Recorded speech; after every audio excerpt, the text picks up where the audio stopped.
enviar perguntas, questionamentos aqui no chat do Zoom. A gente vai pegando esses questionamentos, anotando, e alguns deles podem ser feitos durante os tópicos, outros podem ficar para o fim da nossa apresentação. Para a gente começar, eu queria falar um pouquinho sobre a Saúde Expo, que é uma das maiores feiras de saúde do Nordeste. O evento apresenta tendências em produtos, serviços, com foco no desenvolvimento técnico, científico e econômico do setor. A Saúde Expo é um espaço ideal para descobrir lançamentos, inovações, e um ambiente que reúne os agentes de todos os segmentos e contribui para a evolução do setor de saúde na Paraíba e no Brasil. Para 2020, os organizadores da Saúde Expo, se adaptando a esse momento atual que está todo mundo vivendo, inserido, que é o isolamento social, que a sociedade passou, né, por uma grande reforma na maneira como as empresas e os cidadãos também vivem e trabalham, resolveram então realizar os webinars Saúde Expo. Então, ao todo, são 9 webinars e vocês podem acompanhar tudo lá no Instagram e também no LinkedIn, que é @SaúdeExpo. Antes da gente falar um pouquinho sobre esse tema, eu queria convidar um parceirão nosso, o Cláudio Soares, que é gerente da Agência Regional Sul do Sebrae da Paraíba. Quero já agradecer o Sebrae por apoiar esse evento, apoiar esse projeto. Queria convidar o Cláudio para falar um pouquinho para a gente. Boa noite, Cláudio. Boa noite.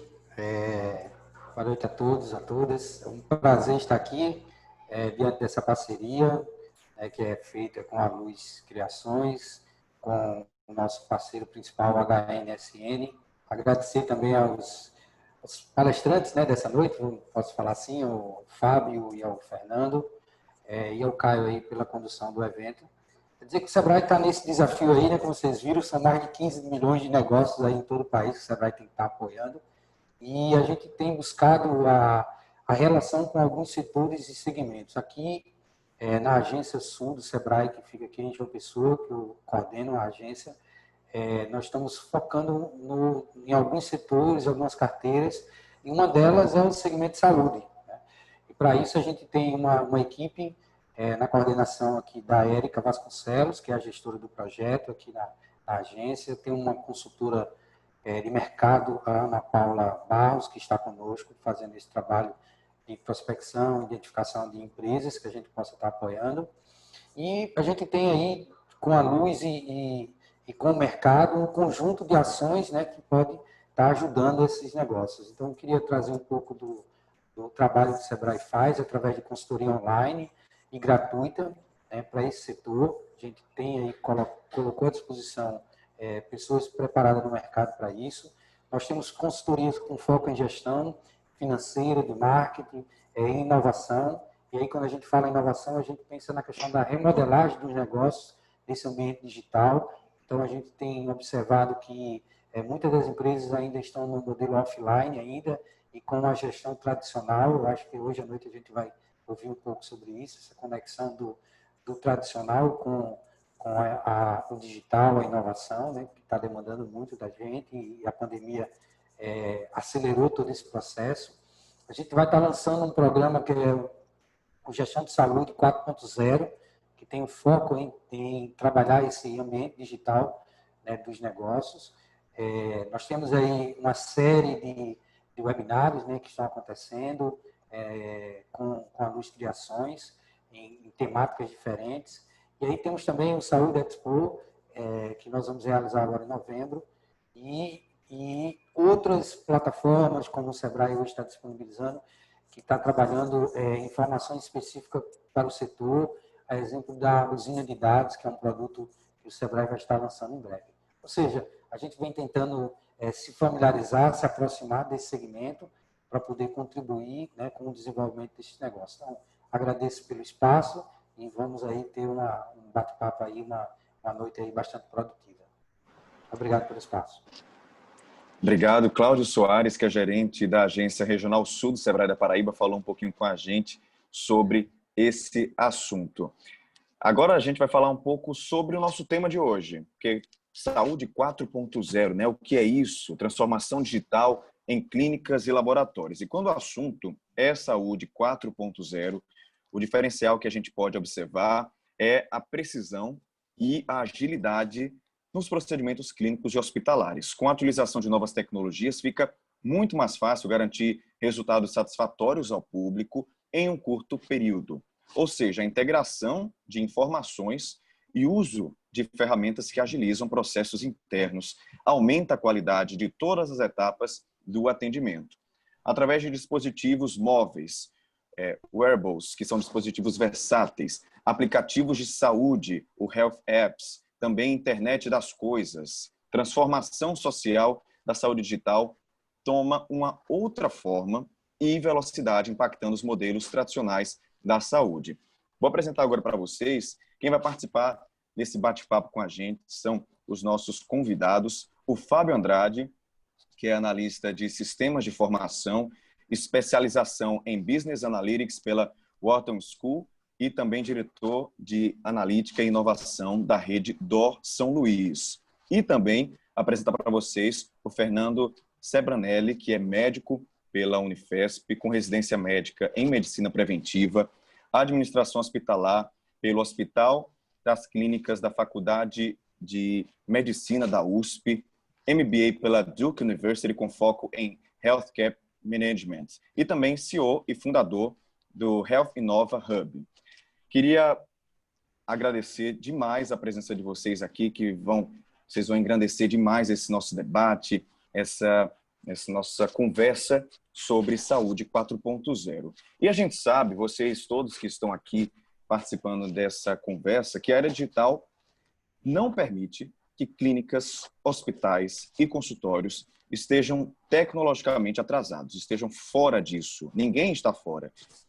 E um profissional que está sempre por dentro de práticas atuais sabe quais são os melhores recursos e equipamentos para implementar em seu ambiente de trabalho.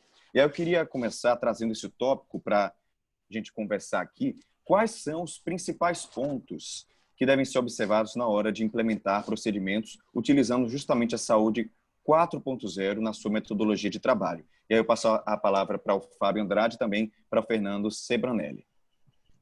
Fernando, fala eu, fala você. Como é que fala você, Fábio. Vamos respeitar a ordem. Então, que isso. Então, quem vai te falar aqui é um profissional que está na área de saúde já há 22 anos. Eu trabalho na Rede Dora há 22 anos. E eu realmente, eu brinquei um pouco antes que eu conheço um pouco de medicina, porque eu queria ser médico. Infelizmente, eu não deu, mas é a profissão que eu mais admiro, tá? E pegando esse gancho que vocês acabaram de tocar, realmente essa área de health tech, essas novas coisas acontecendo todo dia, são muito inspiradoras, são sim. Hoje o que a gente está vivendo, né, com as health techs é o que nós vivemos há 3 anos atrás com as fintechs, onde surgiu os Banco Inter, os Nubank, quando surgiu essas coisas. Hoje a gente está vivendo isso. Mas o que é diferente de uma fintech e de uma health tech, tá? Health é o negócio mais analógico que existe, tá? E, de certa forma, ele tem que continuar sendo assim. Uma boa parte ele tem que continuar sendo assim. O médico, quando eu falo médico, eu estou falando de corpo clínico, tá? Eu estou falando de médico, enfermeiro, auxiliar de enfermagem.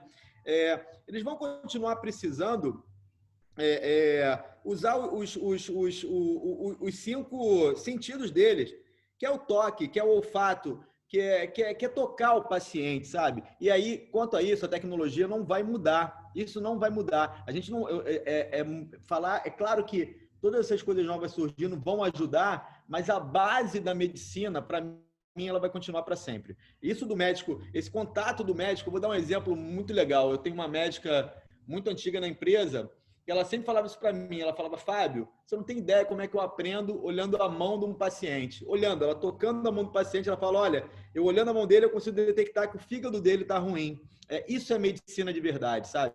E eu acho que a tecnologia, ela vai ajudar, ela vai até acelerar esse tipo de coisa, mas eu acho que, sim, isso ainda vai continuar muito dentro, a medicina ainda vai continuar sendo medicina, sabe? Isso, para mim, é tudo ferramenta de trabalho. Tudo que a gente está falando de saúde 4.0 é ferramenta de trabalho. A medicina em si, para mim, não muda. Tá? Eu não sei se o Fernando concorda, ele é médico, então acho que vai concordar um pedaço, eu acho. Não, eu acho que, assim, primeiro, assim, concordo com o Fábio. Eu acho que é algo que vem a complementar. Mas, por exemplo, né, assim, eu acho que a grande visão que a gente tem, teve um momento no passado, quer dizer, que você não tinha antibiótico, e o antibiótico veio. Tinha um momento que você nem sabia que você tinha que, quando vai operar um paciente, tem que estar tudo esterilizado, quer dizer, né, para você não ter nenhuma bactéria lá, quer dizer. E você imagina, só, por exemplo, dando um exemplo concreto, teve um profissional numa pesquisa científica que mostrou, olha, tem que estar esterilizado, que foi o Lister, né? Aí os irmãos Johnson Johnson foram e começaram a fazer o quê? Materiais estéreis, né? E aí foi aí que nasceu a maior indústria, a maior empresa farmacêutica do mundo. Então, o que a gente está vendo hoje com a tecnologia em saúde é um momento ainda bastante inicial, né? Eu acho que a gente teve um momento inicial que os hospitais implementaram sistemas de informação em saúde que são fundamentais. Na área de medicina diagnóstica, você vê uma revolução na área de diagnóstico e tratamento de doenças a partir de novas tecnologias, né? Eu tive o prazer de trabalhar no INRAD, que é o Instituto de Radiologia da USP, e quer dizer, você via que tem profissionais ali que viram, no começo, quando eles se formaram, tinha só raio-x, aí veio a tomografia, depois veio a ressonância magnética. A grande questão que a gente está caminhando, quer dizer, está de fato caminhando por uma saúde cada vez mais conectada, né? Em que, assim como o esteto é importante para fazer o diagnóstico, você vai ter todas essas tecnologias, até aplicativos, né, que vão fazer. E para quem está nos assistindo, isso vai gerar muitas oportunidades de trabalho. Quer dizer, você é enfermeiro, você é um técnico, vai ter que saber como usar essas ferramentas, né? Eu acho que tem uma questão que a gente tem debatido muito, a questão da longevidade, né? Eu tenho uma avó de 90 anos, quer dizer, é muito difícil hoje você não ter esse idoso monitorado, porque tem todo o risco de queda aumentada, quer dizer, e tem uma questão que mesmo quando você imagina num grupo da Rede D'Or, quer dizer, qual que é o futuro? É acompanhar o paciente até na sua casa, né? Essa questão, quer dizer, o paciente está um tempo da vida dele no hospital, mas como é que você acompanha essa jornada completa do paciente no ambulatório, na vida, na casa dele? Vai ter que ser com saúde 4.0. A gente não está lá ainda, mas todo mundo que estiver nessa cadeia, quer dizer, todos nós, e também quem está nos assistindo, a gente está procurando entender como é que a gente se capacita e como é que a gente trabalha para fazer isso de fato virar uma realidade, que ainda é uma visão de futuro. Que a gente, aí pegando até o mote que você falou, o que a gente está fazendo para isso acontecer, tá? Toda vez que eu ouvia que a longevidade era muito bom para o meu negócio, eu falava que não. Porque, assim, quando eu estou falando realmente de expectativa de idade aumentar real, né? É muito ruim para mim, não é bom para mim, porque envelhecimento de população significa melhores políticas públicas, maior controle do indivíduo, que é igual a menos hospital. A ideia é que as pessoas vão se cuidar mais durante a vida para poder ter uma velhice melhor.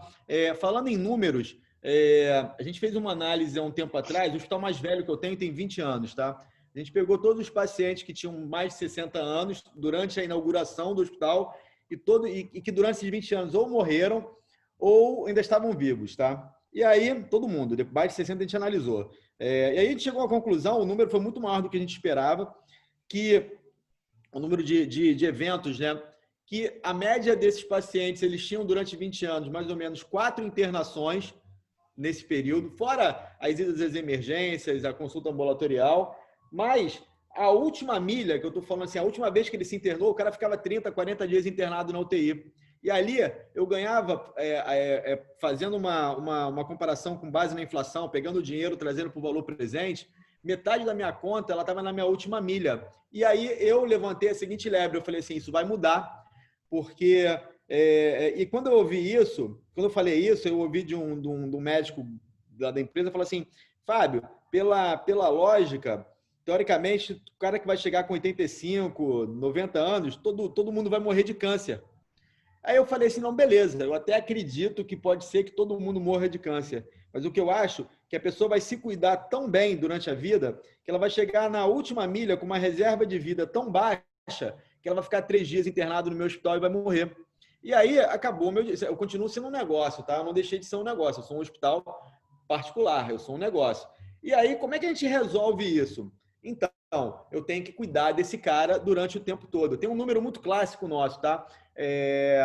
Meu tempo médio de internação para o paciente que entra pela emergência é de 6 dias e meio. Meu tempo médio de internação do paciente eletivo, ou seja, paciente que foi no consultório, detectou que o coração dele não está muito bom, ele vai precisar botar um stent, é 1 dia e meio de internação. E a gente acredita que eu vou ter muito mais paciente com 1 dia e meio do que paciente com 6 dias e meio. Porque o paciente que chega na emergência, ele chega passando mal, normalmente com a saúde no borderline, bem mal ainda, até estabilizar o cara, até ele arrumar a autorização do convênio, até ele arrumar um médico para operar ele ficou 6 dias internado. O cara, o eletivo, não. Então, a gente acredita que eu vou ter muito mais eletivo do que paciente de emergência. E para isso, eu preciso fornecer todo um ecossistema para manter ele dentro do meu círculo. E aí, isso é informação. Transformação digital, para mim, é 100% ligada à informação gerida, né? O que a gente tem que ter é muito cuidado no que a gente vai ter. O que a Redditor fez em função disso? Falta padronização, né? Acho que principalmente no que a gente hoje, no cenário atual, falta padronização de informação médica, tá? Dos países que eu vi que melhor fizeram isso foi Israel. Só que Israel é do tamanho do Rio de Janeiro. Então é muito mais fácil fazer isso. A gente mora num país que é continental. Então, assim, vocês terem ideia, tem um conceito, tem um pacote de informação chamado SNOMED CT, que o Brasil comprou há 2 anos atrás. Quem compra isso é a Nação. O SNOMED CT é um banco de terminologia médica, para você usar isso de forma uniforme, independente se ele for na Redditor, ou for no hospital em João Pessoa, ou for no hospital em São Paulo, que não seja meu, ou numa clínica, ou no consultório. Acontece que, sim, são 1.400.000 termos médicos, que o Brasil nem começou ainda o trabalho de nacionalização desses itens. Sabe lá quando que isso vai realmente estar em funcionamento. O que a gente fez como hospital privado? Nós somos 50 hospitais, 40 clínicas de oncologia e 25 laboratórios de análises clínicas. A gente criou o nosso próprio repositório clínico. Então, hoje eu tenho um grande barramento de informação médica que quando meu paciente vai em qualquer uma das minhas unidades, independente de ser o sistema A, B, C e D, se ele for fazer um tratamento de câncer, alguma coisa assim, ou fazer um exame de sangue num laboratório que seja meu, isso vai tudo para um lugar só. Só que aí isso é maravilhoso isso. Tipo assim, talvez eu seja um dos poucos grupos que desse tamanho, a gente é o maior grupo de hospitais da América Latina, com certeza ninguém tem esse volume que a gente tem de informação desse jeito, né? Mas quando eu comecei, no primeiro tópico que eu falei, que medicina é muito toque, medicina continua sendo a mesma medicina de sempre, é muito controverso isso para mim. Primeiro, o quanto dessas informações eu realmente vou utilizar no futuro? Vou dar um exemplo. O paciente ele teve uma pneumonia, se internou, ou então nem até se internou, ficou 2 dias internado, teve alta. Essa internação talvez não sirva para nada. O dia que ele for, daqui a 2 anos, ele vai no cardiologista, essa internação não serve para nada. O paciente ficou 30 dias numa UTI, ele faz um raio-x todo dia. O paciente deitado na cama, todo dia vai lá o raio-x móvel, faz um raio-x do cara. O laudo desse raio-x não me serve para nada no futuro. Então, até onde eu vou entupir de informação para o médico, então eu preciso usar a alta tecnologia para realmente dar informação eficaz para o doutor. Eu tenho que ajudar ele, de certa forma, para que aquilo faça sentido. Não adianta eu guardar dado, vou guardando informação que o cara não dormiu bem. Hoje ele não dormiu bem. Tá bom, mas eu vou usar isso para quê? Então, essas perguntas do o que realmente a gente precisa guardar, isso é muito importante. Entendeu? Eu acho que, assim, o que eu acho que para isso realmente acontecer do ponto de vista nacional, eu precisaria de apoio do governo para isso funcionar. Eu estou fazendo como iniciativa privada, mas se o governo não estiver disposto a falar assim, e a gente tem experiências boas nisso, tá? Nos Estados Unidos começou assim, a adoção do prontuário eletrônico nos Estados Unidos começou com Bush. O Bush, na época, não foi nem o Obama, foi o Bush. Ele pagava, ele fazia um incentivo de dinheiro para as pessoas usarem o prontuário eletrônico. Hoje é o contrário, hoje é multa, quem não usa é multa. Então, assim, eu vejo, para que eu tenha esse tipo de adoção, de padronização de informação, preenchimento de prontuário eletrônico, eu precisaria de apoio governamental para isso funcionar. Ou então, graças a Deus, como eu sou um hospital grande, eu estou fazendo a minha iniciativa própria. Perfeito. A gente está conversando aqui com Fábio Andrade, que é analista de sistema de informação, também com Fernando Sebranelli, que é médico, especialista nessa área. E vocês podem enviar perguntas, tá? Aqui no nosso chat, aqui do Zoom, vocês podem enviar perguntas, a gente vai fazendo, podem participar desse bate-papo também com a gente. Vocês falaram aí de vários pontos super interessantes, né? A gente que é da imprensa, a gente vem acompanhando isso. A mudança que a medicina tem passado ou está passando nesse momento de pandemia. Até o início do ano, a gente falava de telemedicina de uma forma, inclusive, muito criticada por alguns médicos, por alguns grupos conservadores da medicina. E, como você falou, é super importante ainda ter essa parte analógica, porque medicina é toque. Mas a gente tem visto, pós-pandemia, uma mudança, inclusive recomendação de que alguns pacientes não saiam de casa, façam esse atendimento por telemedicina, né? A gente também viu aqui na região metropolitana de João Pessoa, por exemplo, o Hospital Metropolitano, que fica em Santa Rita, Dom José Maria Pires, agora já está fazendo entrega dos exames de forma online para que o paciente não vá ao hospital, não faça locomoção, não aglomere.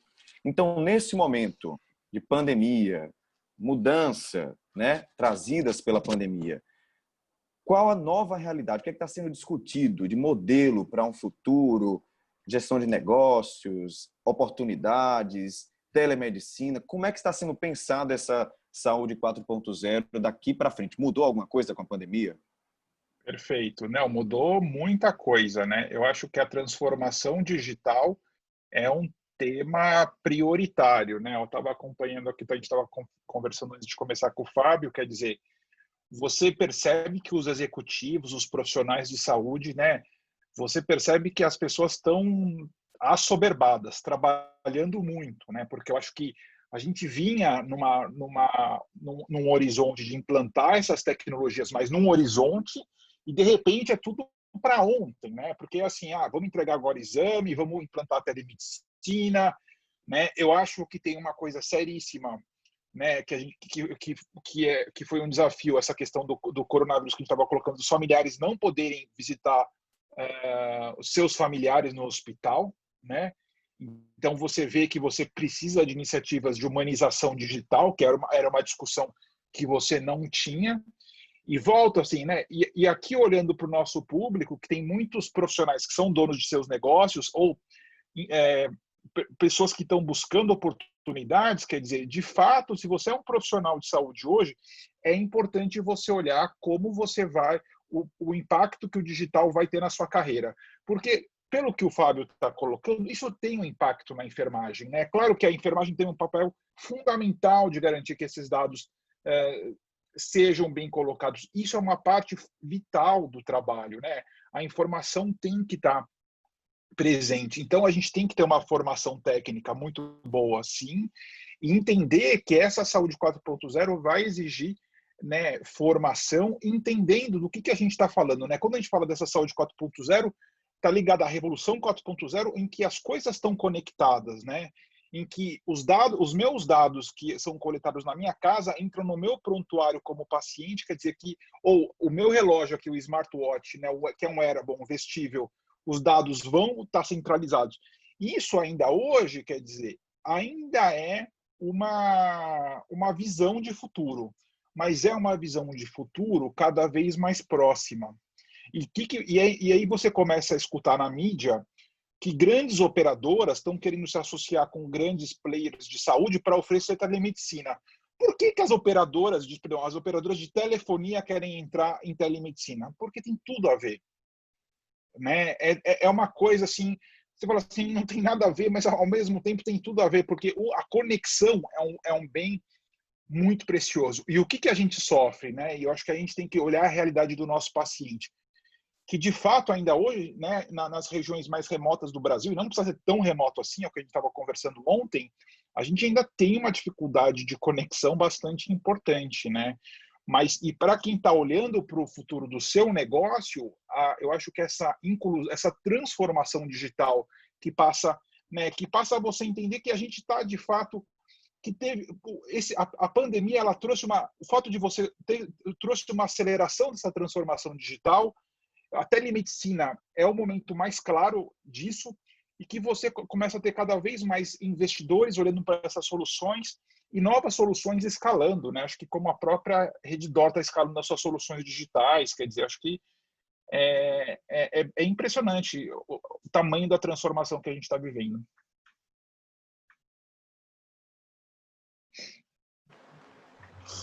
Você gostaria de falar um pouquinho sobre esse tema, Fábio? Eu acho que é isso mesmo. Eu acho que num futuro médio prazo, telemedicina vai virar commodity, tá? O que o Fernando falou é muito certo. Experiência nossa, tá? A gente lançou um serviço de telemedicina nosso. A gente nunca quis investir em telemedicina, tá? Porque a gente não queria bater de frente com a comunidade médica e principalmente porque o CFM ele tinha batido o martelo que era contra, né? Então, até isso acontecer, nosso posicionamento foi: não vamos fazer. O Einstein tinha feito, a Amil já tinha feito e nós ficamos quietos. Foi assim, na hora da telemedicina, a gente tem 1.200 consultórios ao redor do Brasil, a gente tinha que arrumar um jeito, nós fizemos a nossa. E aí, quando a gente decidiu, falou assim, aí, vamos criar uma plataforma própria ou vamos comprar? Na hora a gente, claro, para poder colocar, a gente teve que fazer isso no final de semana, né? E aí, no caso, a gente fez a nossa meio mambembe, vamos dizer assim, até poder equalizar, mas chegou no momento que nós falamos assim, vamos seguir com o projeto? Bom, vamos fazer o seguinte, vamos perguntar para as operadoras, operadora leia-se, Bradesco, Sul América, para quem paga a conta, se elas querem negociar com a gente esse produto. Ninguém quis. E é óbvio que ninguém ia querer. É a primeira vez, como eu estou falando que é commodities, hoje você pode contratar uma empresa para fazer telemedicina à distância. As operadoras de saúde, elas nunca tiveram informação clínica do paciente dela, do cliente dela, né? Na verdade, nem é paciente. Então, você imagina uma Sul América, um Bradesco poder consultar um paciente e, de repente, direcionar ele para o hospital mais barato ou fazer um tratamento preventivo antes de hospitalizar. Então, assim, para as operadoras, isso é muito bom. É muito bom. O que eu acho que a gente vai ganhar? Então, telemedicina é um negócio muito legal. Mas o que eu acho que vai melhorar muito pós-pandemia, tá? Além disso, é aumento de atenção básica, atenção primária. Aí, é claro, digitalização, interoperabilidade, isso é padrão, né? Aí, quando a gente falou, eu notei para não esquecer, aumento de monitoramento remoto, aumento de investimento em diagnóstico de precisão, aumento de gasto em EPI e itens de limpeza. Os hospitais vão estar mais preocupados com isso, tá? E o que eu acho que vai acontecer? O público vai ter muito mais adesão de comportamento de higiene, então eu vou ter um público mais saudável. Isso é legal, sabe? Isso é legal. O hospital, ele tende a ser, por um bom tempo, persona não grata no ecossistema, né? O paciente vai ter medo de entrar no hospital por medo de contaminação. É natural mesmo. E aí, o que entra? Entra uma coisa muito legal. A gente pode quebrar a cultura da emergência. O brasileiro tem um problema sério. O brasileiro não, isso é mundial, tá? As pessoas espirram, vão para emergência. Tá errado. A pessoa tinha que ir no consultório, fazer uma consulta ambulatorial. Agora, pós-pandemia, o meu número de atendimento de emergência caiu muito. Caiu, mas eu continuo atendendo mais paciente grave, ou seja, está indo para emergência quem tem que ir para emergência. O consultório não é só a telemedicina, não. Os pacientes estão voltando para o consultório. É aquilo que eu falei, o médico precisa tocar o paciente. E o paciente sente isso, tá? Tem um momento inicial de medo, mas depois ele vai querer ir no médico dele, né? O consultório está aumentando. Então, isso é muito bom. Então, essa mudança pós-pandemia pode ser muito bom, porque eu vou cuidar do paciente, não é cuidar na emergência é para emergência, propriamente dito, entendeu? Então, eu acho que isso tudo pode ser muito bom para o futuro. Pois é, a gente tem aqui a participação de algumas pessoas no nosso chat. O Igson falou o seguinte: acredito que o prontuário eletrônico seria bastante eficaz nesse momento de pandemia, pois evitaria o acúmulo de pessoas em postos de saúde e hospitais. Justamente aquilo que a gente estava falando que já estava acontecendo aqui em alguns hospitais da região metropolitana de João Pessoa, hospitais públicos. Tem também o Edgar Dantas, que fez uma pergunta aqui. Ele queria saber como as clínicas privadas de menor tamanho poderiam participar dessa integração de informações no sistema de saúde. Perfeito. A primeira coisa, assim, eu queria, né, o Fábio, assim, essa questão dos dados é uma questão, assim, extremamente importante, né? Então, hoje tem vários sistemas de excelência no mercado de prontuários eletrônicos, né? Eu, pessoalmente, conheço bem o pessoal do iClinic, o pessoal da ProntMed, quer dizer, e aí, assim, você percebe que isso é uma porta de entrada muito importante, quer dizer, você tem que ter as informações estruturadas, né? E o que está acontecendo hoje, quer dizer, mesmo a clínica, né, as clínicas, os consultórios, quer dizer, você começa com uma solução que você implanta um prontuário eletrônico e você passa a ter, na sequência, você começa a ter um ecossistema de soluções digitais para você ir incorporando ao longo do tempo, na verdade, né? Porque o que a gente está vendo, e eu até a gente promove anualmente um evento chamado Clínica da Manhã, que a visão de futuro das clínicas é, serem clínicas digitais, né? Aonde você tem a informação do paciente numa fonte segura, né? Num prontuário em nuvem. Isso é uma questão importante. E hoje, assim, como é em nuvem, você pode contratar os melhores serviços do Brasil, você não tem nenhum tipo de limitação geográfica nesse sentido, né? E ao longo do tempo, quer dizer, eu acho que a telemedicina era uma coisa assim que ela quebra uma barreira psicológica importante, né, nas regiões. Que o ano passado eu tive na Bahia, você percebia que no interior assim tinha muita resistência. Eu acho que a telemedicina vai ter ainda bastante resistência, mas eu acho que é uma quebra de barreira importante. Mas eu acho que é importante o profissional de saúde ter uma plataforma, né, em que ele entenda que a informação vai estar estruturada para que ele possa depois voltar e fazer uma análise, que possa fazer, ou porventura depois anonimizando, fazendo estudos maiores, quer dizer, né? Mas é importante, eu acho que o ponto fundamental é falar, olha, a pergunta que eu faço para vocês é, será que na minha clínica ou consultório o prontuário eletrônico está coletando essa informação de uma forma estruturada? Porque se é um campo aberto, que você pode colocar qualquer coisa, não vai ter como sair uma análise ali depois, né? Então, o que o paciente está sentindo? Quer dizer, se você não tem uma informação estruturada, você não vai conseguir gerar dados e não vai conseguir gerar uma inteligência, que é justamente um dos grandes diferenciais hoje da Redditor. Assim. Então, acho que isso é uma questão importante, né? Que você não precisa saber programar, mas vai ter que saber avaliar esses prontuários eletrônicos.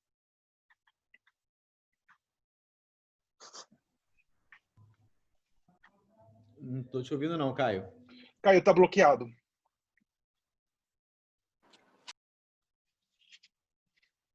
Agora o Fábio que está bloqueado. Ué. Não está bloqueado também. Agora, estão me ouvindo? Sim. Oi, agora sim, né?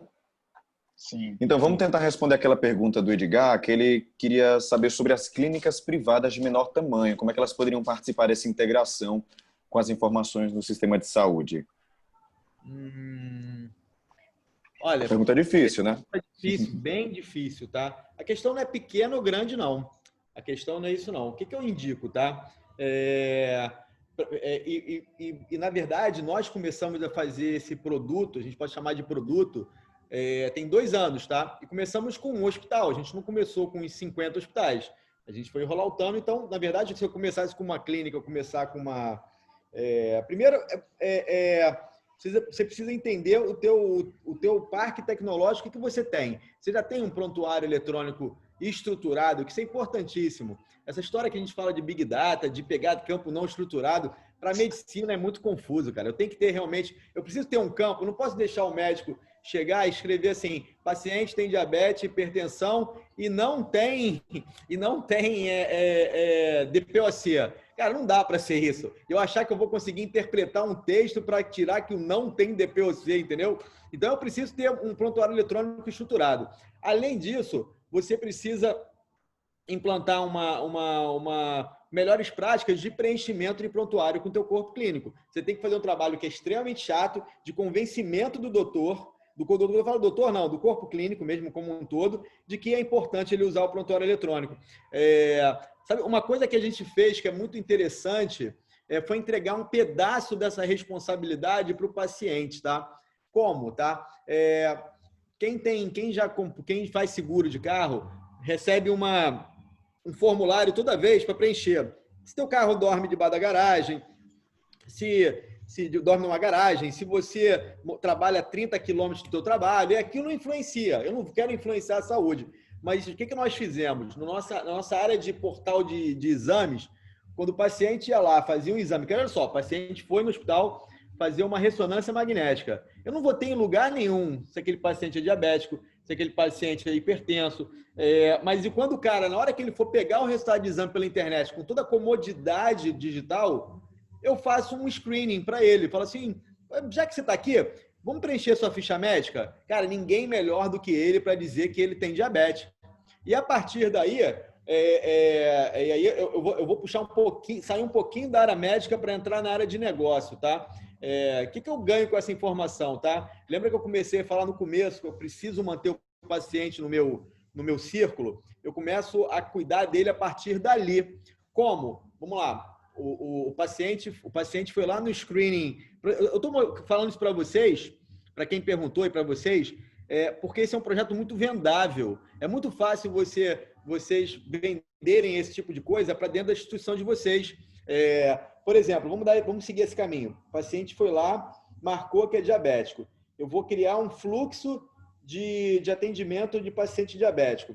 Então, eu tenho na literatura básica que um diabético ele tem que ir num cardiologista, num endócrino, num oftalmo, num nefro e num clínico geral. Eu vou começar a oferecer conteúdo de diabetes. O conteúdo que eu falo de diabetes é novas drogas, novas receitas para diminuir glicemia, novos estudos de tratamento. O paciente é ávido por isso, esse conteúdo é ávido. E ali no meio, eu começo a falar, você quer marcar uma consulta de cardiologista comigo não, que está chegando a hora? Então, eu começo a manter o cara dentro do círculo. Então, assim, eu quis dar esse exemplo que foge um pouco do que você perguntou, mas não complementando, você tem que ter um bom produto para poder gerir isso, mas esse ecossistema todo, mesmo você sendo pequeno, é muito fácil de você vender, entendeu? É muito fácil, é muito fácil. Você tem um mundo de oportunidades para fazer. Você imagina, vou dar um outro exemplo. Tu imagina, vamos lá, paciente tem alta, eu tenho todo o controle de informação dele, eu sei tudo dele ali. O paciente teve alta, e aí o médico foi lá, e não estou falando de prescrever um exame ou prescrever um medicamento, não. Olha como é que isso é ruim, tá? O médico vai lá e fala assim, você vai precisar de uma cadeira de roda na sua casa. Quem, na sua sã consciência, sabe como é que se começa um processo de alugar uma cadeira de roda? Ninguém sabe disso. Agora, imagina eu, como hospital, fazer uma comunicação, porque eu peguei essa informação no prontuário, dizendo assim, oi, fulano, que bom que você teve alta, estou vendo aqui que seu médico, o doutor fulano de tal, posso fazer isso com um chatbot, eu boto a tecnologia em volta dessa brincadeira toda, de prescrever uma cadeira de roda. Posso lhe ajudar? Esse paciente nunca vai sair do meu território, porque esse paciente vai se sentir acolhido. Então, assim, eu estou contando essa historinha toda porque é muito fácil vocês terem argumento suficiente para implantar um bom prontuário eletrônico dentro dos domínios de vocês. Independente de ser pequeno ou grande, as oportunidades são as mesmas. Exatamente. Ótimas perguntas aparecendo. Ainda falando de saúde 4.0, a gente falou de muitos pontos interessantes e eu queria falar agora sobre o público mais velho, né? Você tinha falado, Fernando, sobre alguns pontos do Brasil que tem dificuldade com acesso à internet, e a gente também tem um público mais velho que, mesmo com acesso à internet, não tem essa facilidade de ter acesso a essa informatização da sua saúde, né? Então, existe uma dificuldade real em relação a isso, tanto em relação ao público, como também em relação a médicos que não se adaptam ou não estão preparados para se adaptar. Como é que seria essa adaptação desse público mais velho, tanto médicos como pacientes? Excelente pergunta, Caio. Eu acho que primeiro que a questão da longevidade, a gente já é uma questão que a gente tem discutido diariamente, assim, porque eu falo assim, olha, minha avó está com 90, meu avô faleceu com 94, e isso, o que isso traz? Isso, assim, a gente de fato vive uma revolução da longevidade, né? A gente vai ter a população 60 a mais no Brasil só vai crescer de uma forma muito expressiva, né? eles que, assim, meus avós, a gente levou eles na Rede D'Or, quer dizer, mas aí você começa a entender que depois de cada internação, quer dizer, o paciente tem uma perda, né? Quer dizer, ele vai, esse processo de longevidade, ele exige um ecossistema de soluções também, né? E tem muitas oportunidades, por exemplo, do meu lado, como que trabalho com inovação, uma das soluções que a gente olha é uma solução que ajuda a prevenir a queda do idoso. Isso, a queda do idoso é uma coisa simples, né? Mas minha avó está caindo para caramba, quer dizer, é um problema muito frequente nas famílias, né? Então, de fato, a gente tem uma questão que a gente vai precisar de novas soluções para essa população 60 a mais, que só cresce, muitos querem ter uma vida ativa, e às vezes, mesmo que a pessoa não tenha, né, eu não gosto de tecnologia, não tem problema, mas eu acho que a gente tem que pensar muito na usabilidade. Muitos, né, usam o WhatsApp sim para se comunicar com a sua rede, familiares e amigos. Então você tem que pensar que tem o tamanho da letra, realmente tem que pensar na usabilidade disso. E tem uma questão importante, quer dizer, independente de qualquer outro fator, quer dizer, vai ser importante a gente poder monitorar esses idosos, essas pessoas 60 a mais em casa. Eu não tiro o meu vestível, quer dizer, até para você ver se a pessoa caiu, se a pessoa está precisando de alguma coisa, não se mexeu. Então, de fato, a gente vê que assim, a gente tem que sim respeitar as preferências individuais, né? Mas a gente tem que olhar a tecnologia como um elemento de inclusão. E o papel, a gente, né, imagina se você não tivesse o Zoom, essas tecnologias para a gente se conectar com os familiares, né, que estão distantes. Então, a gente tem que ver a tecnologia como um momento de inclusão. E eu acho que a discussão que depois eu quero fazer com o Fábio, com você, quer dizer, como é que o 5G, qual que é essa visão de futuro, né? Como é que a gente conecta esse cuidado? Porque essa é a discussão mais instigante que tem, assim, né? Porque a gente se vê vivendo muito e quer viver cada vez melhor.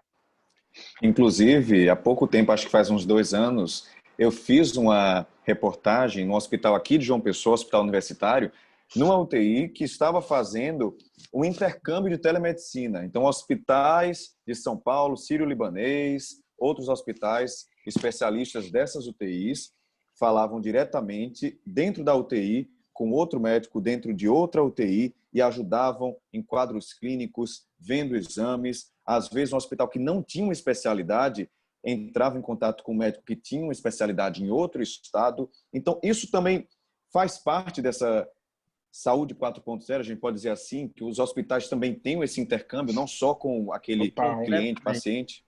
Completamente. Eu acho, inclusive, mais até do que... eu adoro essa abordagem, tá?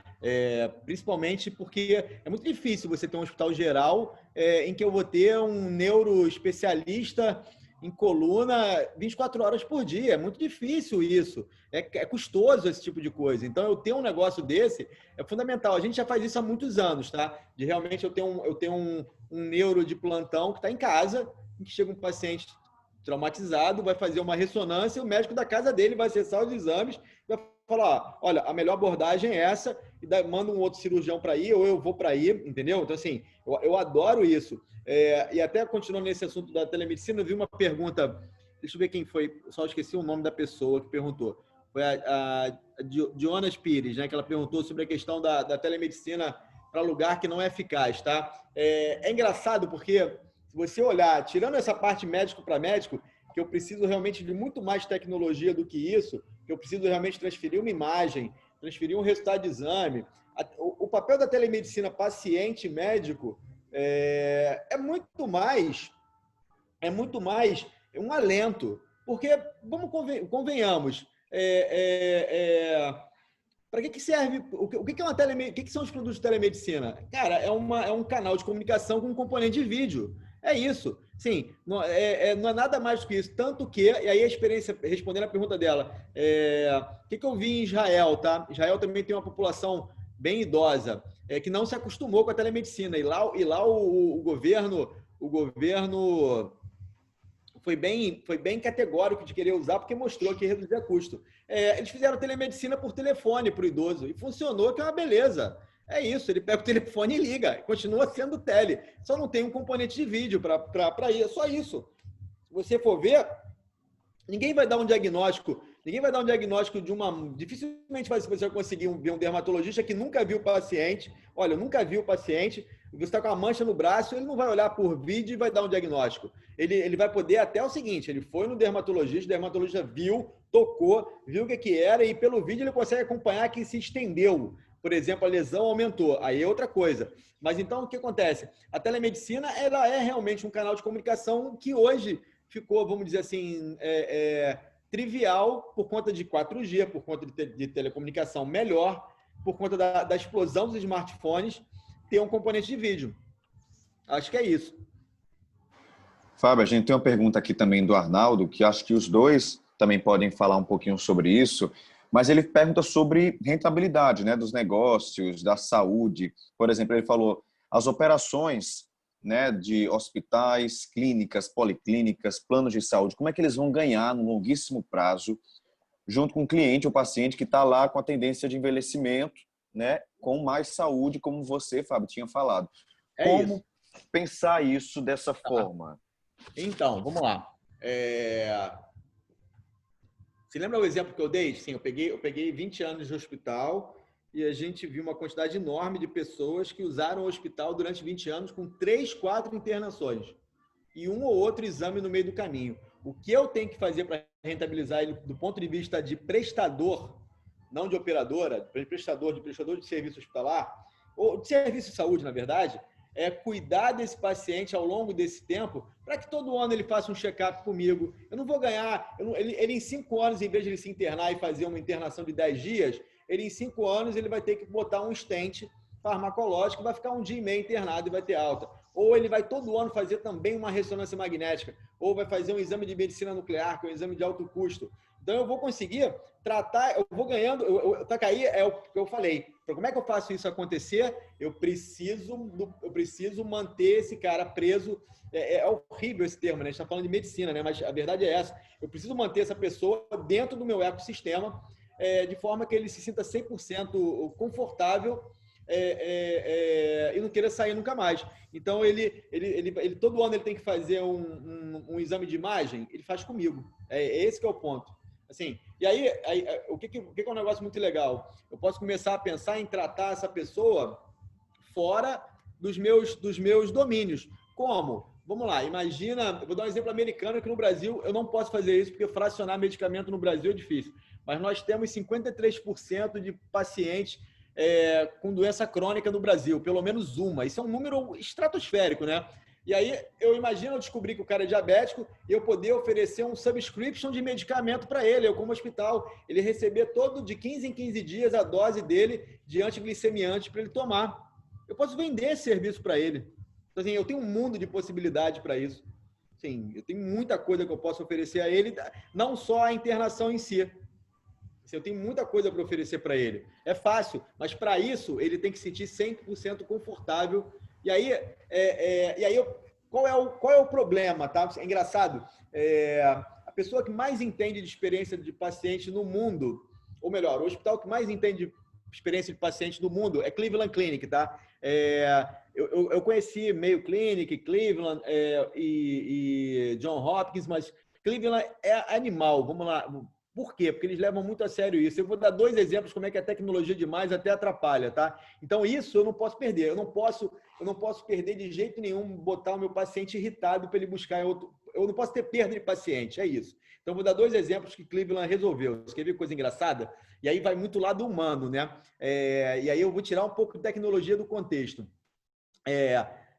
Num determinado momento, eles implantaram um check-in de emergência lá. O paciente saía de casa, abria um aplicativo, sensacional a ideia, né? Olha, estou com dor de estômago, estou indo para o hospital. Meus dados estão aqui. É muito bacana, né? O hospital já está sabendo que o paciente está chegando, ele já deixa tudo preparado. De repente pode ser um ataque de coração, né? Estou com dor no peito, já deixa o protocolo de AVC, protocolo de infarto, tudo pronto, né? Beleza, achavam que aquilo era o máximo. O que aconteceu? o NPS, que é o índice de satisfação, despencou.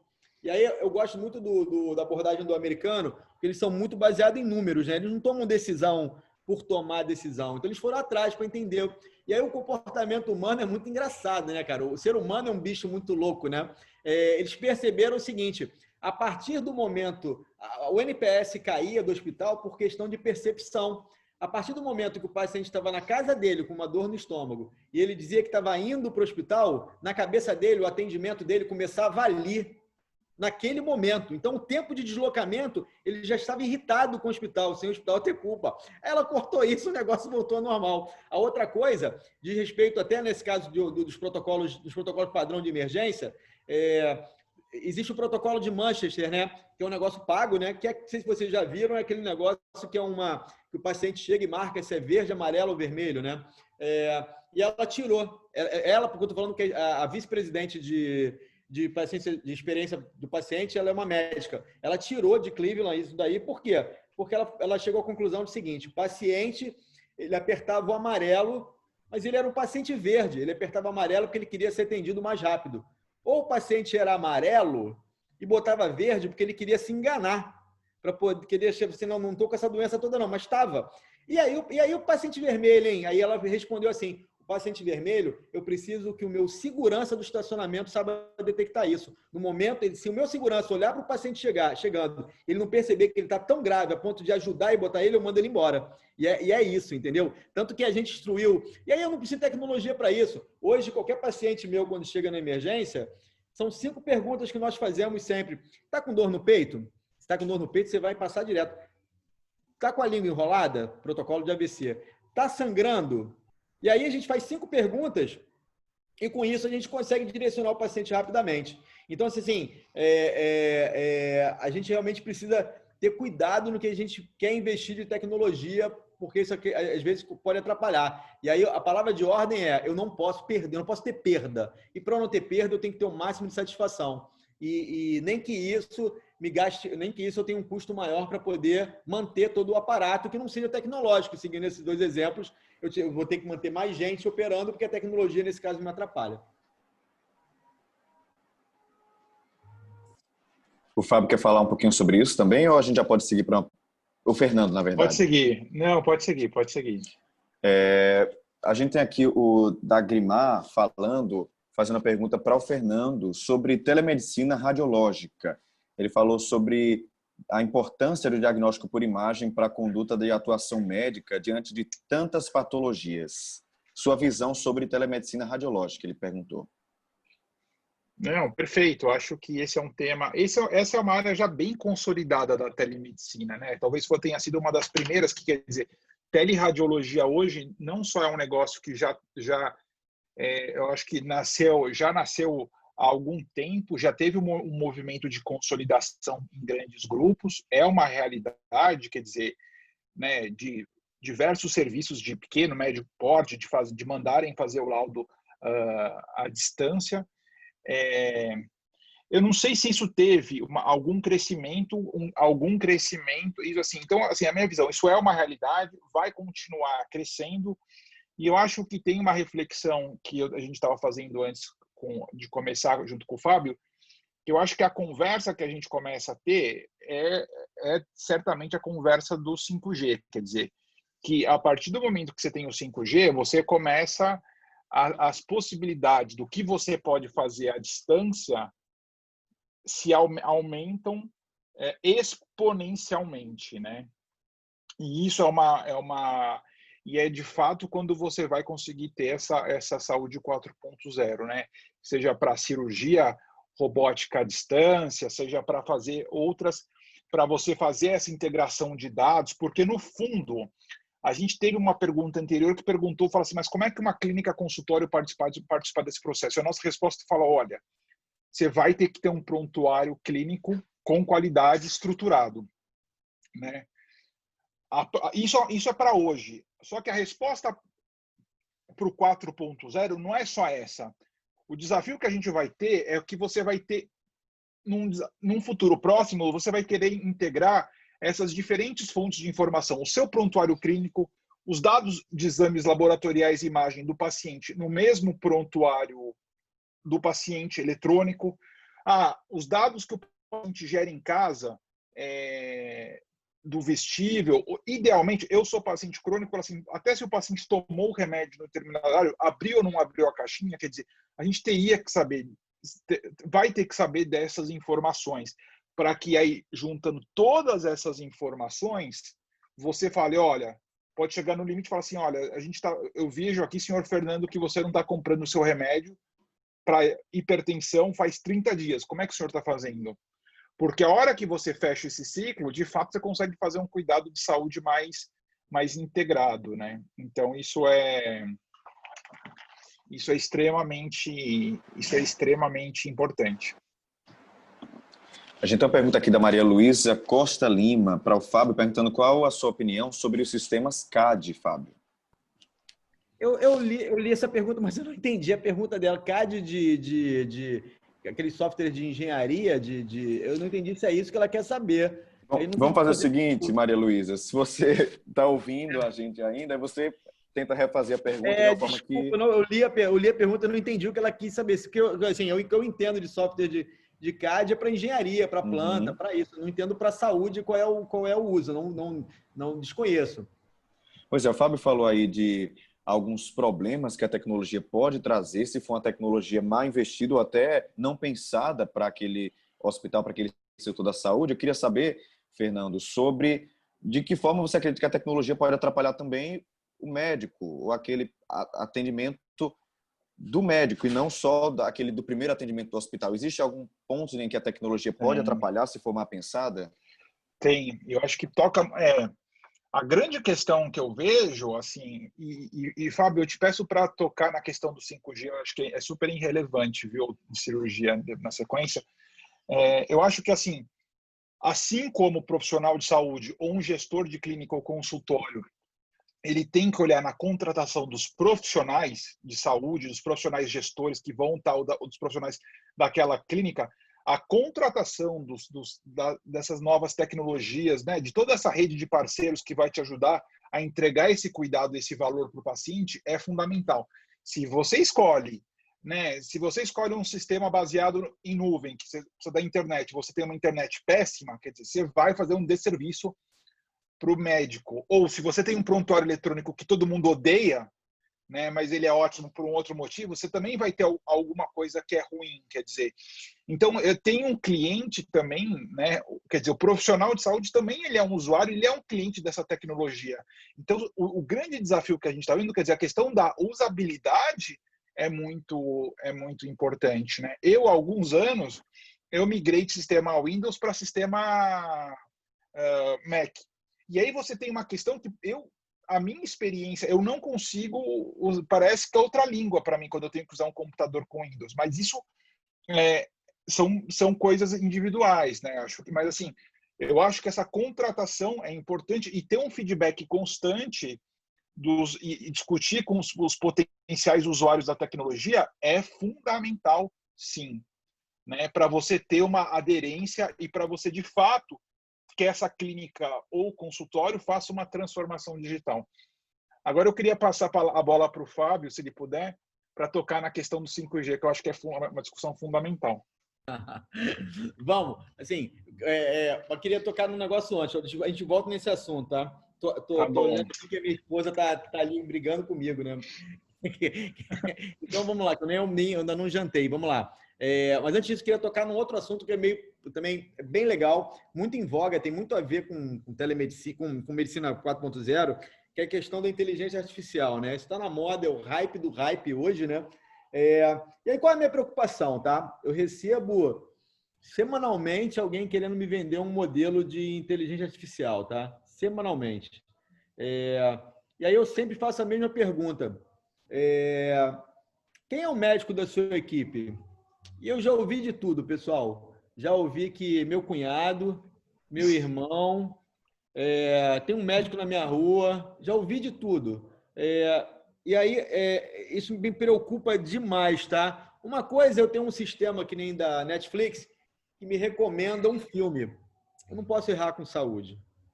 Não posso errar com isso. Não é igual oferecer uma camisa amarela se o paciente gosta de camisa vermelha. a mesma coisa eu oferecer um tratamento para um paciente e ter algum grau de inferência em cima disso, tá? E aí eu fico muito preocupado com isso, muito preocupado mesmo, tá? Até, tudo bem, o que tem muito falado é que a inteligência artificial vai ser uma ferramenta de apoio, do tipo assim, o médico laudou um exame de raio-x e ele esqueceu de ver uma massa, e aí a inteligência artificial vê lá e fala, olha só, talvez você tenha esquecido isso, não quero lá de novo. Mas aí o meu medo é que daqui a um tempo o médico vai se basear basicamente no que o algoritmo vai dizer. E aí vai a minha pergunta, tá?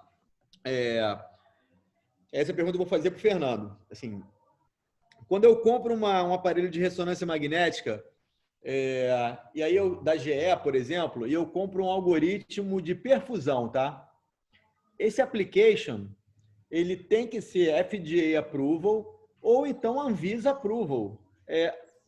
Por que um algoritmo de inteligência artificial para medicina ele não deveria passar pelo mesmo crivo? Se é tão sério assim. Para você, Fernando. É para mim? Então, a resposta é a seguinte. Nos Estados Unidos, pelo FDA, já está passando, né? Pelo que eu entendo, Fábio, a gente não tem ainda esse path, né? A gente não tem ainda essa via, porque teria que ser na Anvisa definida, né? A gente, na prática, não sei nem... Assim, a gente tem um desafio anterior que vai precisar de contratação na Anvisa de profissionais que possam fazer essa avaliação, né? Isso é tão sério que no FDA, que é o órgão de regulação americano, eles tiveram que desenvolver essa via de regulação, né? Entender como você pode olhar junto com profissionais da indústria, né? Porque é extremamente desafiador você desenvolver esses algoritmos e tem algumas, né? Nesse sentido já tem sim algumas coisas sendo aprovadas, tal. É uma extremamente inquietante esse tema de inteligência artificial, porque na prática a gente começa a ter inteligência artificial, telemedicina. O ano passado a gente foi para a China, viu, Fábio? Depois, assim, lá na China tem uma questão física que não tem como ter profissional de saúde para toda a população, 1,2 bilhões, até mais, de pessoas. Então, a telemedicina já nasce acoplada com inteligência artificial. E aí fica muito claro que a telemedicina, como a gente tem hoje no Brasil, ela é uma commodity, mas que no futuro próximo ela vai estar acoplada com inteligência artificial e outras tecnologias, para que um dos objetivos vai ser fazer gestão de saúde populacional, né? Então e aí é uma questão e quem vai gerenciar isso? Os profissionais de saúde e gestores que tiverem capacitados, né, para fazer essa inter-relação. Então, novamente, eu acho que durante essa live de hoje, capacitação, não precisa dominar, não precisa programar, mas precisa entender o papel da tecnologia, ter discernimento, saber contratar, liderar time baseado em tecnologia, né? Então, o desenvolvimento profissional vai ser fundamental, seja para o dono da clínica ou laboratório, seja para o profissional. Para a gente encerrar aqui esse ciclo de perguntas, Fernando, a gente recebeu aqui uma pergunta que foi do Edgar. Ele perguntou se você acha que essa coleta de informações em excesso poderia levar a um sobrediagnóstico, que talvez não fosse interferir na vida do paciente, por exemplo, gerando intervenções desnecessárias. Eu acho essa uma excelente pergunta. Mas o que acontece hoje, né? Hoje a gente você vai no médico, você tira uma foto, você faz um exame, você tem uma foto. O que vai mudar é que a gente quer acompanhar o filme da vida do paciente, né? Porque na prática, gente, assim, a pessoa que come, assim, você come um hambúrguer por semana, não tem problema. Mas se você está comendo todo dia, né, fast food, quer dizer, você começa a perceber um padrão de alimentação, que isso vai ter um impacto, né, mais para frente. Mas, assim, sobre diagnósticos, eu acho assim, a grande questão muitas doenças, elas se desenvolvem baseadas em hábitos, né? Seja sedentarismo, má alimentação, dormir pouco, quer dizer. Então, eu acho que tem muita coisa que você consegue, que antes de você ter a doença, você consegue fazer o diagnóstico. E, por exemplo, quantos de nós que antes tinha uma vida, ia na academia, caminhava durante essa pandemia, de repente reduzimos a nossa atividade física para zero. Então, eu acho que a gente é um processo de aprendizado. A gente vai hoje, a gente não tem, olha, hoje, independente do seu nível de renda, a gente não tem filme e a gente vai precisar, na prática, interferir o quê? Não só no medicamento, mas ter tecnologia e um olhar para ajudar as pessoas a mudar os seus hábitos de vida, né? Até no sentido assim, nossa, faz tempo que essa pessoa não se relaciona com seus amigos, quer dizer, não precisam ser muitos, né? Então, acho que a gente tem muito a aprender. Nós estamos conversando com Fábio Andrade, que é analista de sistemas de informação, e também Fernando Sebranelli, que é médico também dessa área. E eu queria, para a gente encerrar, saber se vocês querem fazer mais alguma consideração em relação à saúde 4.0, esse tema tão importante que vem se transformando tanto nesses últimos anos e daqui para frente. Vamos falar sobre esse tópico do que a gente começou a falar antes de abrir a discussão. A questão do 5G, né? Eu acho que o 5G vai ser o grande catalisador de uma série de tecnologias, tá? Ninguém sabe ao certo quando isso vai realmente iniciar no Brasil, né? Até porque tem um quê de política muito forte em cima disso, né? Mas pensando nisso como medicina, assim, hoje eu dei o exemplo de robô, tá? Hoje eu sou o grupo de hospitais que mais tem robôs no país. A gente tem 26 robôs para fazer cirurgia, né?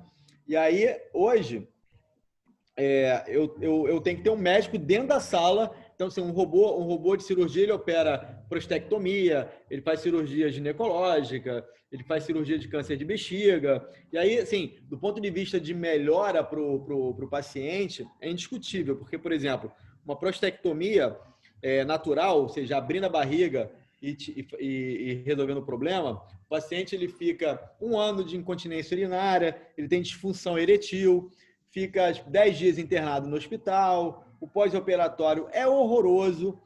Já um paciente robótico do mesmo exame, ele fica 1 mês com incontinência urinária, ele raramente tem algum problema de disfunção eretil, ele sai do hospital com 3 dias, 2, 3 dias. Então, assim, só que hoje eu preciso do médico estar dentro da sala para operar o paciente. Com o 5G, eu posso perfeitamente ter um robô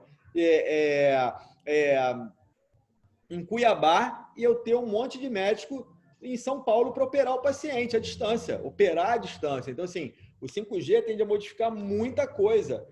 Até mesmo, por exemplo, o exemplo da fotografia e o filme, tá? Uma tomografia computadorizada, ela chega até hoje por conta... As máquinas a telecomunicação não acompanhou a melhoria de imagem médica, não acompanhou mesmo. Hoje eu tenho tomografias que elas fazem slice de reconstrução 3D que tem 3 GB de tamanho. Como é que eu vou transferir 3 GB via nuvem, via o que for, entendeu?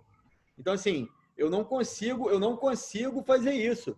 Então, assim, o 5G vai ajudar, mas daí eu quero fazer um estudo. Eu quero ver, por exemplo, eu sei que esse paciente, um exame de glicemia é mole. Eu tenho lá um analito para ver a glicemia do cara ao longo do ano. Cara, imagina agora se ele fez a cada 3 meses uma tomografia para acompanhar uma massa, para ver se aquela massa aumentou e diminuiu. Cada 3 meses são 3 GB de imagem. Eu vou ter que transferir o quê? 12 GB para o meu especialista que está na casa dele para olhar.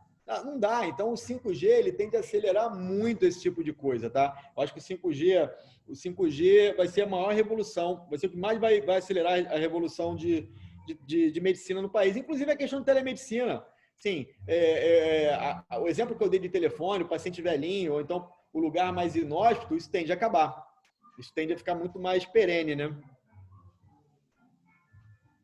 Excelente. Não, eu só tenho que concordar, assim, acho que para fechar, acho que eu acho que a gente está num momento que, assim, né, eu acho que o 5G, o 4.0, a telemedicina, né, assim, eu acho que isso é o futuro. A telemedicina, a gente começa a ter um gosto agora quais são as possibilidades, o 4.0 vai vir, e o 5G eu acho que vai ser uma revolução, né? A grande questão é que eu acho que assim, você tem que ter. Eu acho que esse exemplo que o Fábio colocou é brilhante, porque assim, se não precisar do médico, do cirurgião, né, para fazer a cirurgia lá no local, quer dizer, você de fato, isso isso é uma visão de futuro, né? E tem muita coisa, né? E aí eu acho que assim, aí de fato você vê que essa visão que de fato, como profissionais de saúde, a gente vai estar dentro da casa do paciente, né? Vai ter acesso a esses dados, né? Então, de fato, tem um papel de capacitação, de escolha de novas tecnologias, de parceiros. Eu acho que tudo isso é permeado pela transformação digital, né? Que parece assim, que eu acho que podia achar que é uma jornada, porque não é um processo também nada fácil, né, de transformação. Quero aqui agradecer demais a participação de Fábio Andrade, que é analista de sistemas de formação, com especialização em Business Analytics pela Wharton School e diretor de Analítica e Inovação da rede do São Luís, e também Fernando Sebranelli, que é médico pela Unifesp, com residência médica em Medicina Preventiva, Administração Hospitalar, pelo Hospital das Clínicas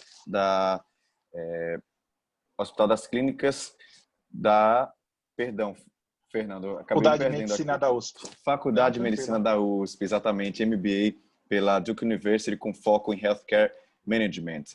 Queria agradecer demais a participação de vocês aqui. Foi um debate, uma conversa super engrandecedora. Tenho certeza que todo mundo gostou muito de participar desse debate e pode acompanhar também os próximos encontros da Saúde Expo, né? Vamos ter vários webinars de Saúde Expo e vocês podem acompanhar no Instagram e também no LinkedIn, @Saúde Expo. Queria agradecer demais também a HNSN, o Hospital Nossa Senhora das Neves, que apoiou esse projeto, e também ao Sebrae. Fica em contato aí com a gente, você que estava acompanhando esse debate, pode entrar em contato lá no nosso Instagram, e agradecemos demais a participação de todos vocês. Tenham todos uma boa noite. Obrigado, pessoal. Muito obrigado. Obrigado, Caio. Obrigado, participar. Sebrae. Obrigado, Fábio. Prazer falar com vocês. Realmente. E quem quiser, conecte com a gente no LinkedIn, nas redes sociais. É isso, me acha no LinkedIn. E, cara, só, se vocês Já te achei. tiverem qualquer dúvida e quiser perguntar pelo LinkedIn, cara, fiquem 100%. Eu vou copiar, deixa eu copiar até para o chat aqui. Eu não sei se o LinkedIn, se eu tô com o meu LinkedIn na apresentação, eu vou copiar ele aqui. Se vocês quiserem falar, deixa eu achar aqui o meu perfil, que eu nem sei como é que eu faço isso. Achei. Estou copiando aqui no bate-papo. Se vocês quiserem mandar mensagem, alguma coisa, 100% à vontade. Muito obrigado, pessoal. Ok, pessoal, muito obrigado. Tenham todos uma boa noite. Até a próxima. Boa noite. Obrigado. Tchau, tchau.